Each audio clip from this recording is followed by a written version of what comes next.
Mulenga,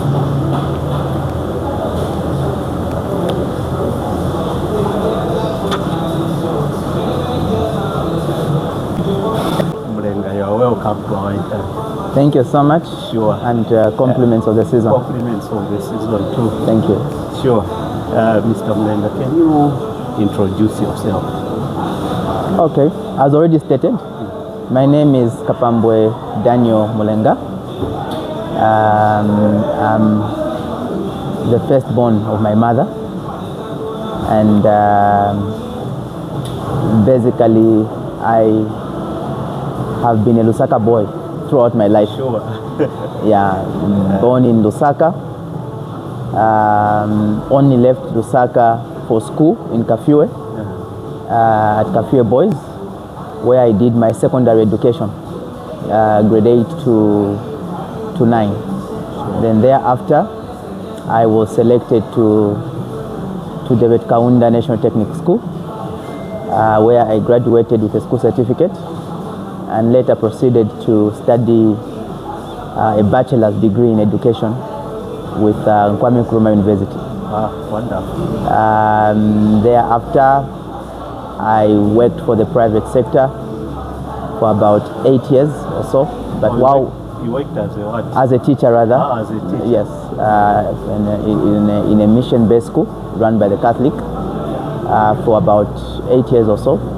But while there, I decided to pursue another degree in law as a part-time student at the University of Lusaka, where I graduated with a bachelor's of law with a credit, despite being a full-time father and a full-time employee.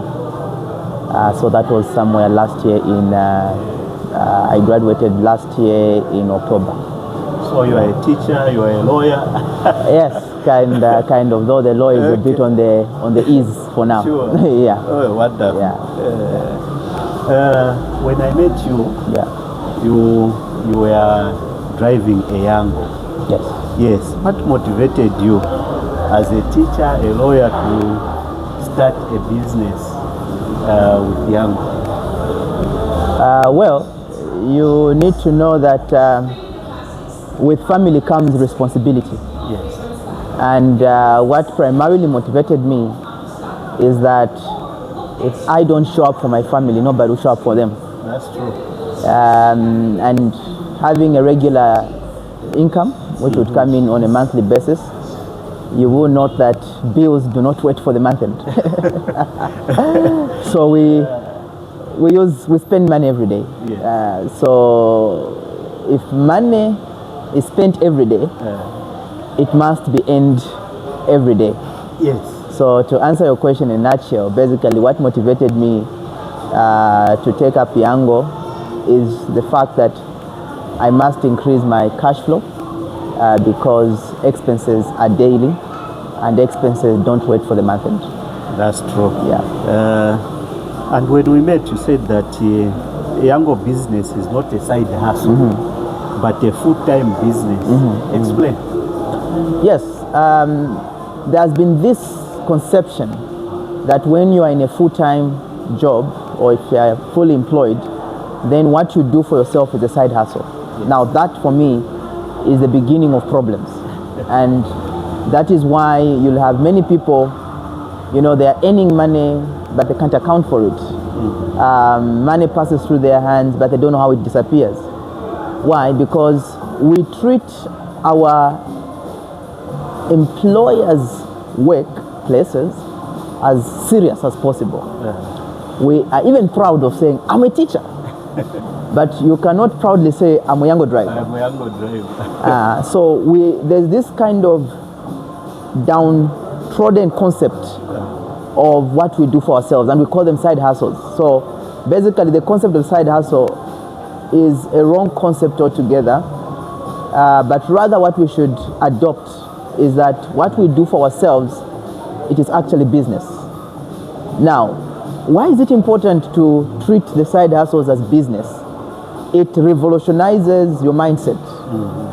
It basically gives you a certain frame of thinking that what I am doing has got to have a form of structure. And so because they are treating it as a business, and my legal knowledge tells me that a business is a separate legal identity from the owner. So even though I do Yango and I treat it as a business, I'll begin to respect that trade.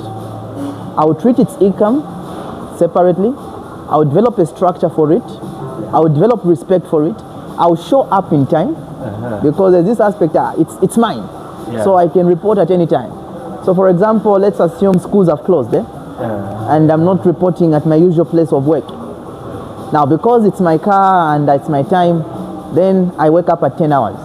Yeah. So I need to have the same mentality of how I behave Going early for work. going early for work. So the engine must roll by 6 hours. Sure. I must be prepared before 6 hours. I must have the right mentality. So treating Yango business or Yango not as a side hustle but as a business basically enforces structure. It enforces structure and a system. So you begin to account for your income and your expenditure. How much am I using on fuel? Yeah. How much am I on talk time, on network bundles? After expenses, what is my profit? Yeah. And what do I do with the profit? So like every sustainable business, it has to grow. So because I'm treating it as a business, there needs to be money for the business to grow. So there can never be a business growth without savings. Savings, yes. And why am I saving? I'm saving because I want the business to grow. So when the business grows, now you can even employ more drivers. And because you understand the system, they will not cheat you on fuel. They will not cheat you on whatever, and you know those funny things that come with drivers, you know. So basically for me, it's to attach seriousness to it and to understand that if I give my employer 100%, I must give myself 200%. Sure.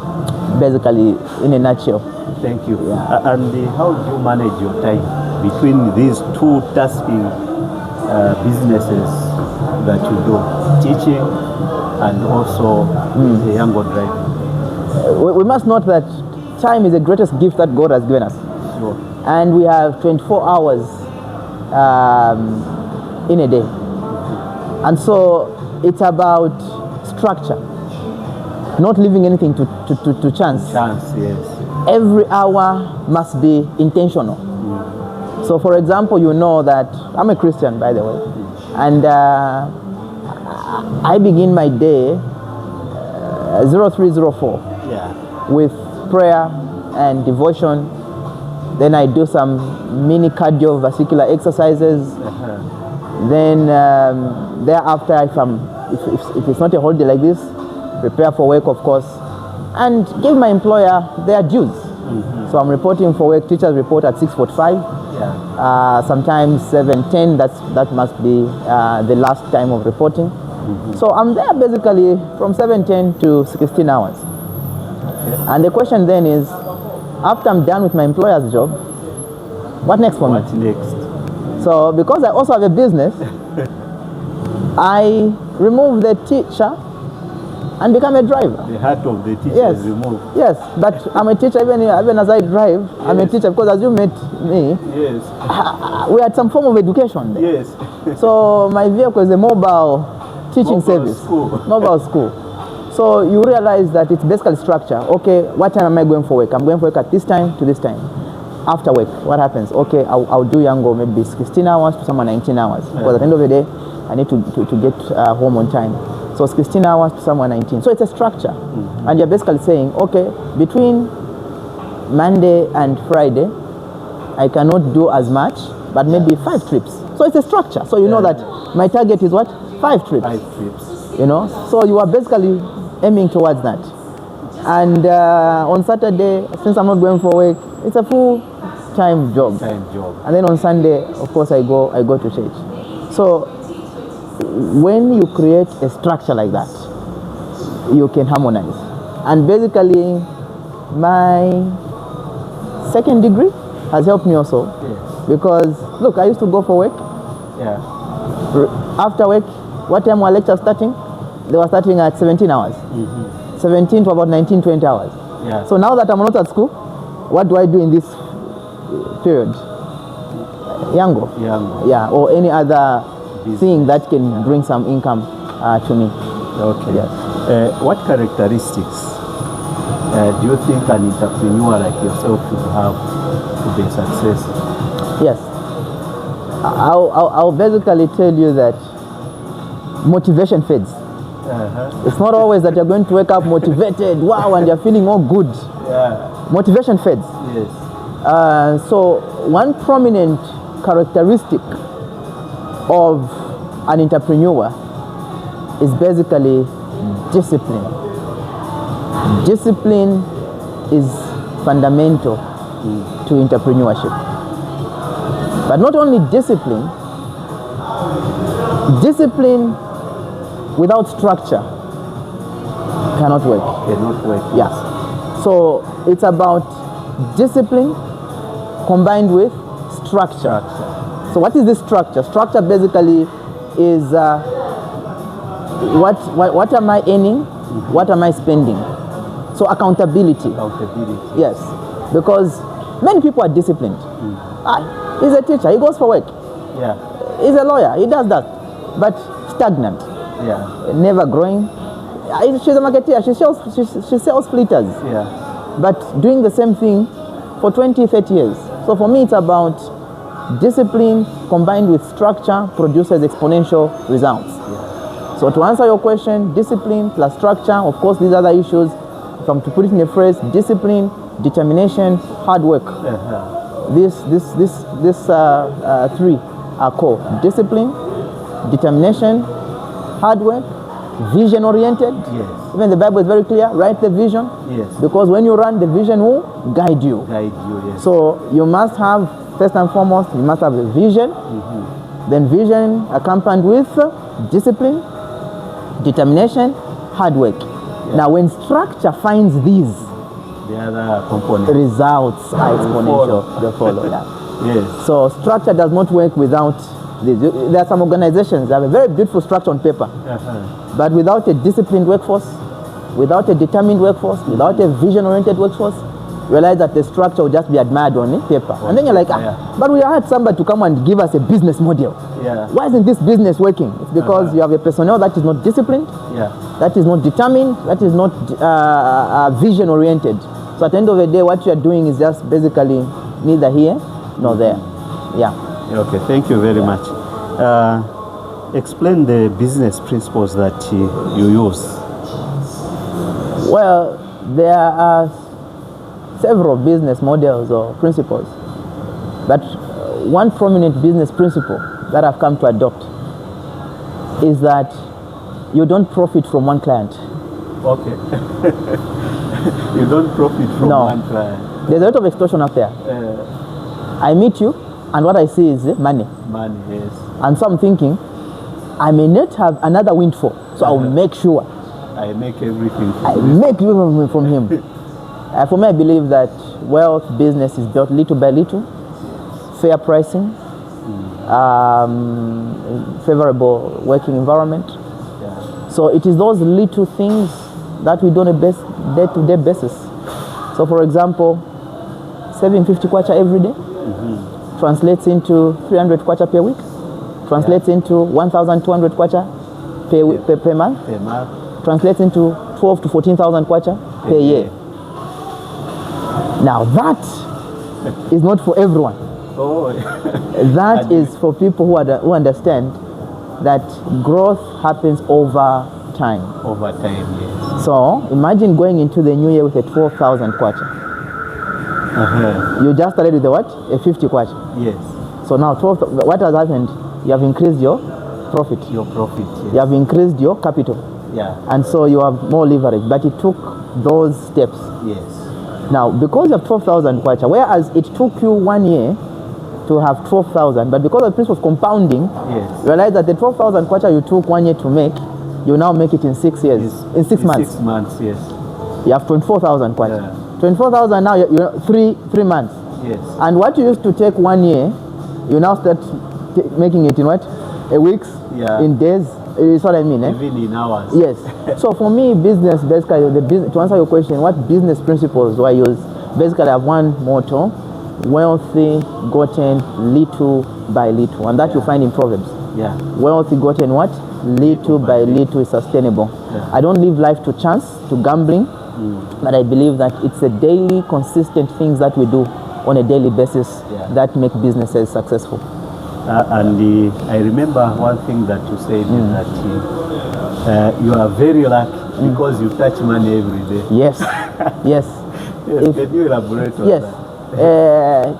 If you have an opportunity to run a business where you are handling money every day and you are stagnant, you must question yourself.